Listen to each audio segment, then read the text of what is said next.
Everyone, welcome to our channel. कुछ दिन पहले हमने इस चैनल पर एक वीडियो बनाया था जहां जुडिशियल एक्टिविज्म, जुडिशियल ओवररीच और जुडिशियल रेस्ट्रेंट जैसे टॉपिक्स को डिस्कस किया गया था। उस वीडियो के बाद हमारे पास कुछ रिक्वेस्ट आई to talk about the topic judicial review. इसीलिए आज का ये वीडियो जुडिशियल रिव्यू के कॉन्सेप्ट को डिकोड करेगा और ये आपकी एग्जाम पर्पसेस से बहुत इंपॉर्टेंट होने वाला है।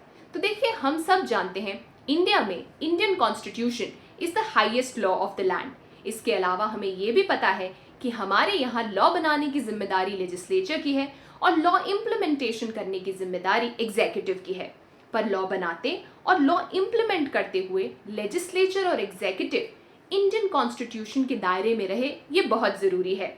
तो कल को अगर लेजिस्लेचर या एग्जीक्यूटिव इंडियन कॉन्स्टिट्यूशन के प्रोविजंस को वायलेट करते हुए कोई लॉ बनाता या इम्प्लीमेंट करता है तो उसे रोकने और नल एंड वॉइड डिक्लेयर करने का काम करती है इंडियन जुडिशरी, और यही कहलाता है the power of judicial review. अगर हम इसे और सिंप्लीफाई करें तो ऐसा समझ लीजिए, जुडिशियल रिव्यू एक ऐसी पावर है जिसका इस्तेमाल कर सुप्रीम कोर्ट और हाई कोर्ट, याद रखिएगा जुडिशियल रिव्यू का पावर हाई कोर्ट के पास भी है, ये प्रीलिम्स में ऑफन पूछा गया सवाल है।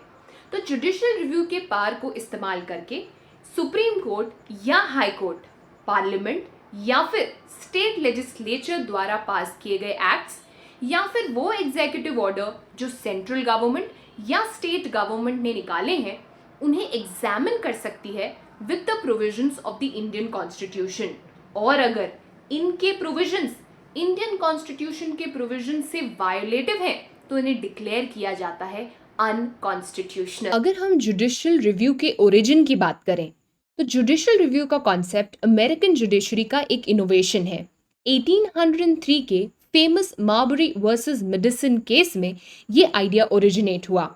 Now if I talk about the Indian constitution, तो हाँ, judicial review as a term कहीं इंडियन कॉन्स्टिट्यूशन में नहीं लिखा, पर ऐसे बहुत सारे आर्टिकल्स हैं जो सुप्रीम कोर्ट और हाई कोर्ट को जुडिशियल रिव्यू का पावर देते हैं।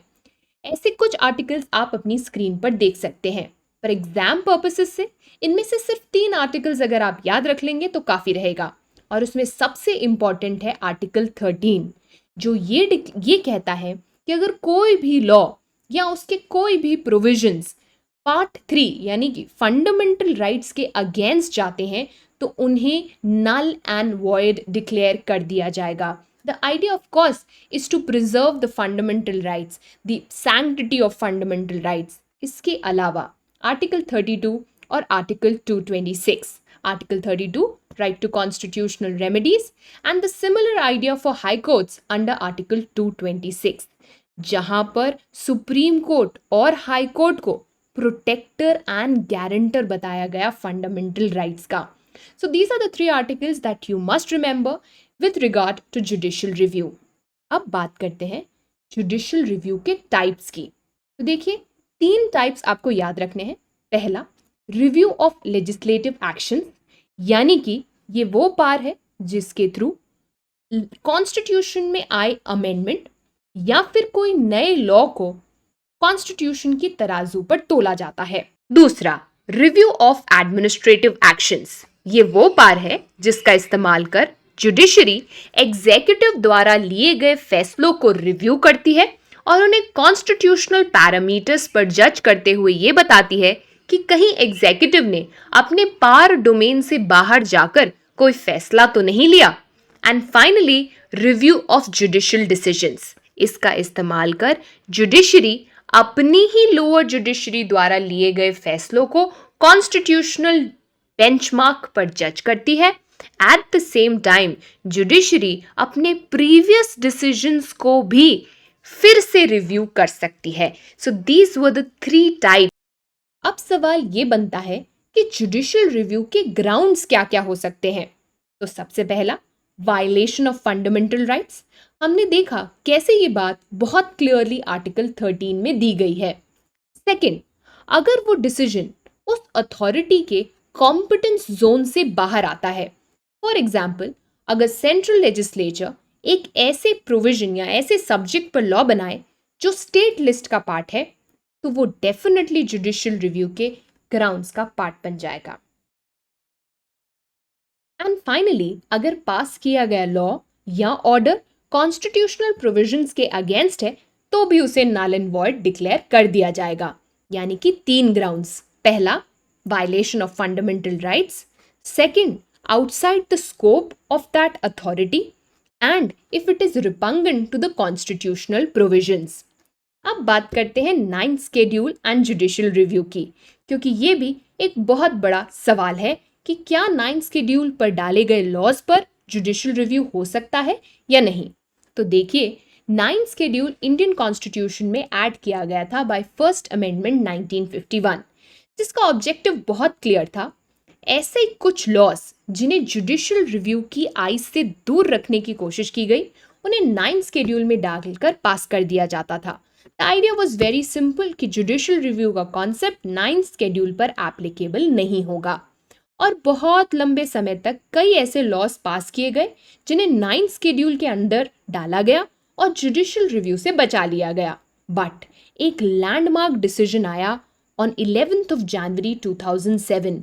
मैं बात कर रही हूँ IR कोयलो केस, जिसके बाद सुप्रीम कोर्ट ने यह कहा कि सारे laws including those given in the 9th schedule would be open to judicial review if they are violating the basic structure of the constitution। यानी कि कोई भी लॉ जुडिशियल रिव्यू के स्कोप से बाहर नहीं होगा और उसे बेसिक स्ट्रक्चर की तराजू पर तोला जाएगा। इसके बाद ये भी स्टैब्लिश किया गया कि 24 अप्रैल 1973, डेट याद रखिएगा, एक कट ऑफ डेट स्टैब्लिश की गई। 24 अप्रैल 1973 के पहले डाले गए लॉज जो 9th स्केड्यूल का पार्ट है उन पर जुडिशियल रिव्यू एप्लीकेबल नहीं होगा, पर उसके बाद even the laws passed under 9th schedule would come under judicial review. तो चलिए अब जुडिशियल रिव्यू को एक एग्जाम्पल के थ्रू समझते हैं। मैं बात कर रही हूं NJAC की, यानी national judicial appointment commission act 2014। इस एक्ट के थ्रू पार्लियामेंट ये चाहती थी कि जो कोलिजियम सिस्टम है जिसके थ्रू सुप्रीम कोर्ट और हाई कोर्ट के जजेस को अपॉइंट किया जाता है, उसे रिप्लेस कर दिया जाए और एक कमीशन द्वारा ये अपॉइंटमेंट किए जाए। ध्यान देने वाली बात यह है कि इस कमीशन में executive was supposed to have some say in appointing the जजेस। ये एक्ट पास कर दिया गया, प्रेसिडेंट का असेंट भी इसे मिल गया। बट इसके बाद जब जुडिशरी ने इसे रिव्यू किया तो उसने ये कहा कि आप ये एक्ट पास नहीं कर सकते थे because it is violative of the basic structure. यहाँ बेसिक स्ट्रक्चर में बात हो रही थी इंडिपेंडेंस ऑफ जुडिशरी की, जिसमें executive can't have such a big say in the appointment of the जजेस। तो आपने देखा कैसे एक एक्ट जो पार्लियामेंट द्वारा पास किया गया, जुडिशरी ने उसे रिव्यू किया और उसे नल एंड वॉइड डिक्लेयर कर दिया। जुडिशरी ने NJAC एक्ट को अनकॉन्स्टिट्यूशनल बताते हुए ये कहा कि इसके प्रोविजंस बेसिक स्ट्रक्चर को वायलेट करते हैं। So this was a fine example to understand judicial. So I hope आपको जुडिशियल रिव्यू का ये कॉन्सेप्ट समझ में आया। Now before I leave I have a question for you. तो रिसेंटली सुप्रीम कोर्ट के पास इंडियन गवर्नमेंट के एक कंस्ट्रक्शन प्रोजेक्ट से रिलेटेड एक प्ली आई और उसे एग्जामिन करते वक्त सुप्रीम कोर्ट ने ये कहा कि इस प्रोजेक्ट पर जुडिशियल रिव्यू करना सुप्रीम कोर्ट का काम नहीं है। आपको मुझे ये बताना है मैं किस पर्टिकुलर कंस्ट्रक्शन प्रोजेक्ट की बात कर रही हूँ और सुप्रीम कोर्ट के ऐसा कहने के पीछे क्या रीजनिंग थी। Thank you and have a good day. Happy learning.